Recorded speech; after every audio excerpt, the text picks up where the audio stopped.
출범 한 달도 안 돼 윤석열 전 대통령의 신병을 확보한 조은석 특별검사팀이 조금 전 윤 전 대통령 측에 내일 오후에 나와 조사받으라고 통보했습니다.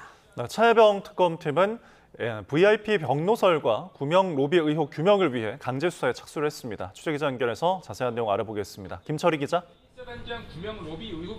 네, 내란 특검 사무실에 나와 있습니다. 네, 내란 특검팀이 윤 전 대통령에게 구체적인 소환 시각을 통보했네요. 네, 특검은 조금 전 언론 공지를 통해 윤석열 전 대통령에게 내일 오후 2시까지 출석을 요구했다고 밝혔습니다. 앞서 박지영 특검보는 브리핑에서 전직 대통령 신분인 점을 고려하겠지만 그것 외에는 일반 피의자와 다른 부분이 없다고 강조했는데요. 만약 윤 전 대통령이 소환에 불응하면 강제 구인 조치 등도 검토할 전망입니다. 이 밖에도 특검은 법원에서 혐의가 어느 정도 소명됐고 증거를 없앨 우려 역시 있다고 보고 구속영장을 발부한 거라고 전했습니다. 네, 그럼 내일 조사에서는 구체적으로 어떤 혐의를 살펴보는 겁니까? 네, 특검이 기본적으로는 영장에 적시한 범죄 사실을 중심으로 하겠다고 밝힌 만큼 직권남용 등 혐의가 중심이 될 전망입니다. 다만 본인이 동의할 경우 다른 수사가 가능하다며 여지를 남겨 윤 전 대통령 동의에 따라 남은 외환 혐의 역시 주요 공략 대상이 될 것으로 보입니다. 윤 전 대통령이 계엄 선포 명분을 쌓기 위해 북한의 무인기를 침투시켜 도발하려 했다는 것이 혐의의 골자입니다. 다만 외환 혐의를 증명하려면 북한과 내통했다는 것까지 확인해야 하는 만큼 쉽지 않은 수사가 될 거란 관측도 있습니다.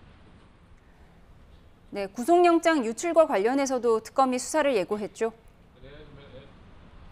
네, 특검은 어제 법원에 제출한 의견서에도 관련 의혹을 담은 거로 파악됐습니다. 이미 영장 유출과 관련해 수사를 진행한다고 예고한 바 있고 현재는 소환 조사 전 자료 수집 등 혐의 다지기를 하는 단계라고도 했습니다. 실제로 특검은 윤 전 대통령 구속영장이 변호인단을 통해 유출됐다고 주장하며 형사처벌 가능성도 내비쳤는데요. 내용에 따라 혐의는 달라질 수 있지만 우선 개인정보보호법 위반이나 업무상 비밀 누설이 적용될 수 있다고 부연했습니다. 네, 윤 전 대통령 측에서 입장은 나왔습니까? 네, 아직 소환 관련 입장은 없는 가운데 변호인단은 온종일 서울구치소를 찾아 돌아가며 접견을 진행 중입니다. 특검의 수사와 이미 시작된 형사재판에 어떻게 대응할지 논의한 거로 보입니다.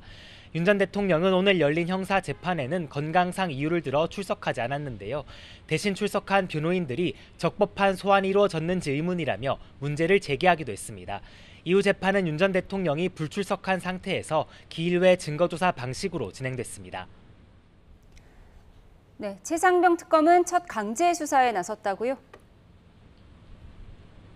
네, 최상병 특검은 오늘 국방부와 국가안보실 등의 검사와 수사관들을 보내 압수수색을 벌였습니다.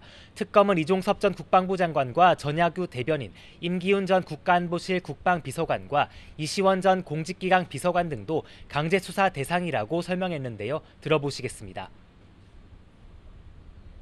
은폐, 무마, 회유, 사건 조작 등 직무유기 및 직권남용 등 불법 행위를 수사 대상으로 정하고 있습니다.